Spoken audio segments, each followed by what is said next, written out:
এইবার আম্মুরে বলে আপনার প্রাইভেটের বেতন 2 মাসেরটা এক্সট্রা দিব। হ্যাঁ, এখন সবাই আর্থিক বিবরণী ছকাকো। দেখছেন স্যার? কি দেখতে কস? এখন যদি একটা ফোন না চালাইতাম তাহলে লকডাউনে ক্লাস করতে পারতাম না, অশিক্ষিত হয়ে থেকে যেতাম। তা তো বটেই। আর একবার খালি কলেজে ক্লাসে ফোন নিয়ে ধরা খাইছিলাম দেখা কতগুলো কথা শোনাইছিলেন, মনে আছে? এই বয়সেও কিসের ফোন? হ্যাঁ, পকনা পোলাপান বেয়াদব। কালকেই গার্ডিয়ান আনবি, একটু একটু পোলাপান ফোনের কি বুঝে, হ্যান ত্যান কত কথা।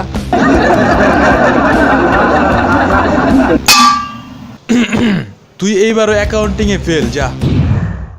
তোর মারে আমি জানাইতেছি তুই ঠিক মতন পড়াশোনা করস না, দাঁড়া।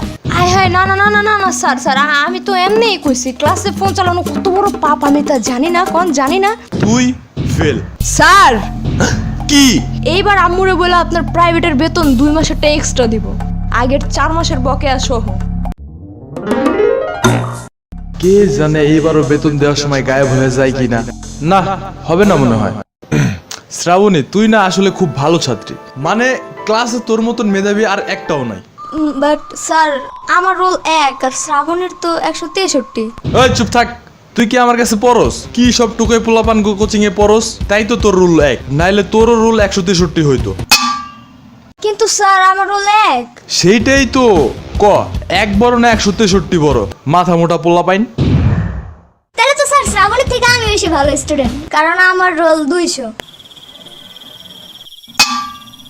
আরে চুপ থাক। আচ্ছা, কোথায় যেন ছিলাম? সবাই আর্থিক বিবরণী ছকাকো।